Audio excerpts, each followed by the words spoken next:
The chair now declares the presence of a quorum. The chair will address the Justice Committee. Today, March 2, we convene the Committee on Justice to discharge a solemn constitutional duty.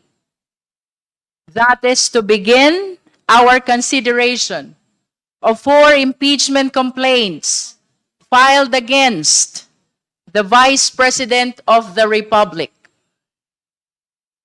Just last week, all 4 complaints were simultaneously referred to this committee. Under the Constitution, it is the exclusive mandate of this committee to hear these matters and by a majority vote of all its members, submit a report to the House. That mandate is not optional. It is not seasonal. It is not subject to fatigue. It is a duty. And constitutional duties do not expire simply because public discourse grows weary. Some have asked, are we not tired of impeachment? Hindi ba tayo napapagod? Admittedly, we have undergone impeachment proceedings against the Vice President last year. And early this year, we also evaluated complaints against the President. So yes, public fatigue may be understandable. But the answer, my dear colleagues, is simple. The Constitution does not get tired. The rule of law does not get tired. Accountability does not get tired. If an impeachment complaint is filed and referred to this committee, we must examine it.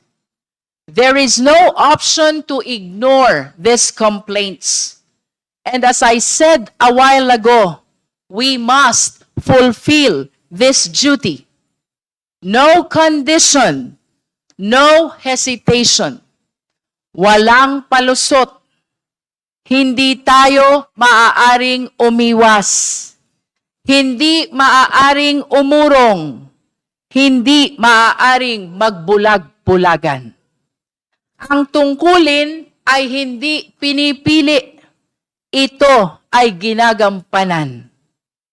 Lalo na ngayong panahon na laganap ang fake news, mas lalo tayong dapat maging maingat at matatag.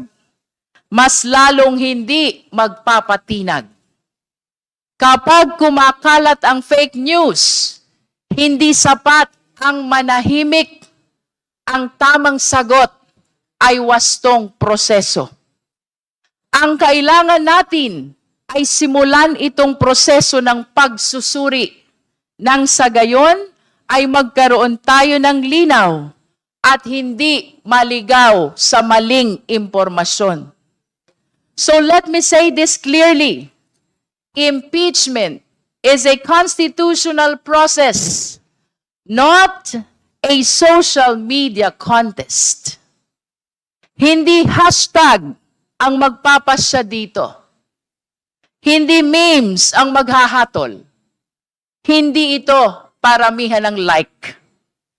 There are claims circulating that these impeachment complaints are merely recycled accusations already dismissed by the Supreme Court.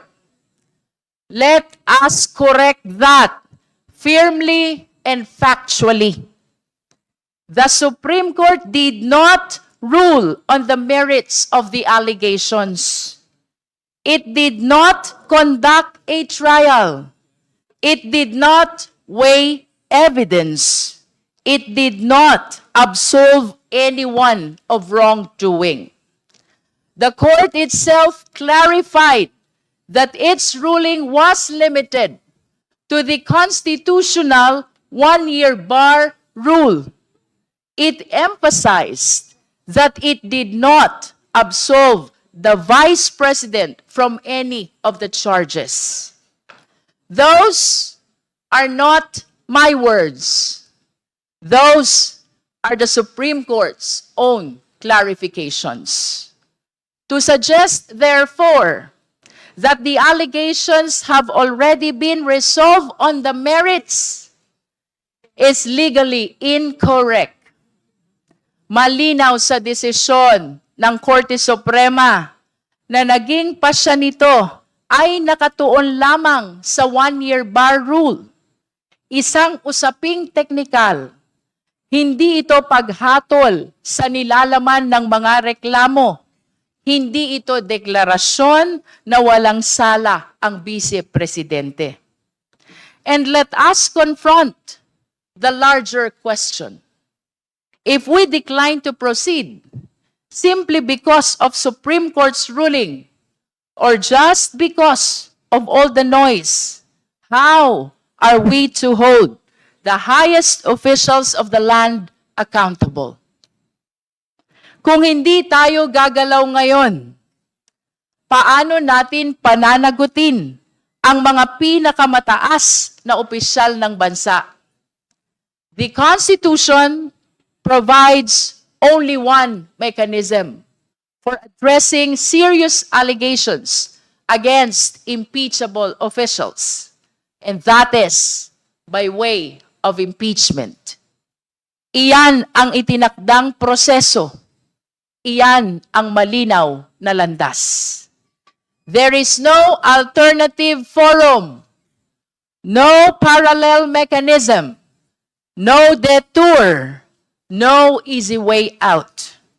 If we refuse to properly examine the impeachment complaints before us, we are not preserving stability. We are weakening accountability.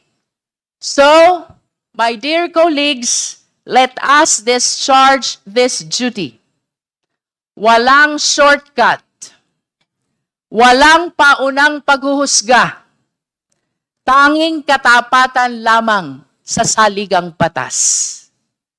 Now, 4 impeachment complaints have been filed and simultaneously referred to this committee.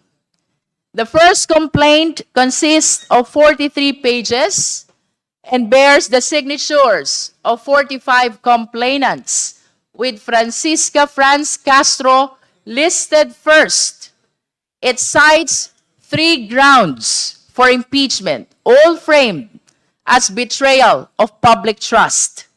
It was endorsed by Representative Antonio Tino, Representative Sara Jane Ilago, and Representative Rene Luis Co. The second impeachment spans 41 pages, signed by 17 complainants. First among them, Francis Joseph Aquino D. It presents 5 grounds for impeachment, structured as Articles 1 through 5. It was endorsed by Representative Percival Sendanya and Representative Laila De Lima. The third complaint, it runs 98 pages, signed by 13 complainants, with Reverend Father Joel Sabalia appearing first. It alleges 6 grounds for impeachment and was endorsed by Representative Laila De Lima. The fourth impeachment complaint. It consists 72 pages, filed by a single complainant, Attorney Nathaniel Cabrera. It sets out 7 articles of impeachment and was endorsed by Representative Bienvenido Abante Jr. and Deputy Speaker Francisco Paulo Ortega V. Our task now is to discharge our duties, to examine, to scrutinize, and to evaluate these 4 impeachment complaints. Ang tungkulin natin ngayon ay malinaw. Suriin ng patas at may integridad ang bawat reklamo. Today, we begin with sufficiency in form. At this stage, we are not weighing evidence. We are not determining guilt. We are simply asking procedural questions. Are the complaints properly verified? Do they comply with the requirements under the Constitution and the rules of the House on impeachment? Are they properly endorsed? Do they meet the formal thresholds required to proceed? Esteemed colleagues, this requires discipline. We must read thoroughly. We must review carefully. We must ensure that every requirement is met before any complaint moves forward. Ito ay hakbang na tila teknikal, ngunit napakahalaga. Sa bawat dokumentong sinusuri, nakasalalay ang kredibilidad at integridad ng buong proseso. If any of these complaints are found sufficient in form, the committee will then proceed in subsequent hearings to determine sufficiency in substance or whether the allegations constitute impeachable offenses under the Constitution. However, this is important.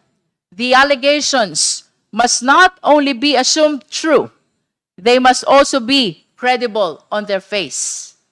In other words, impeachment cannot be built on rumor. It must stand on allegations that are serious, specific, and constitutionally anchored.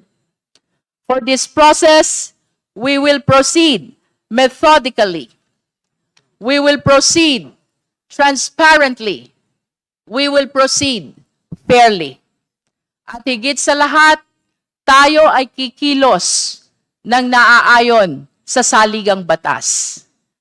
We owe that to the complainants whose claims will be scrutinized. We owe that to the Vice President who will have the chance to respond and clear her name. We owe that to the Filipino people who have a right to know the truth, to see justice done, and to hold their leaders accountable. Let me say this clearly. No one is above the Constitution. Not the President. Not the Vice President. Not the Senate. Not the House of Representatives. So today, we begin calmly, carefully, constitutionally.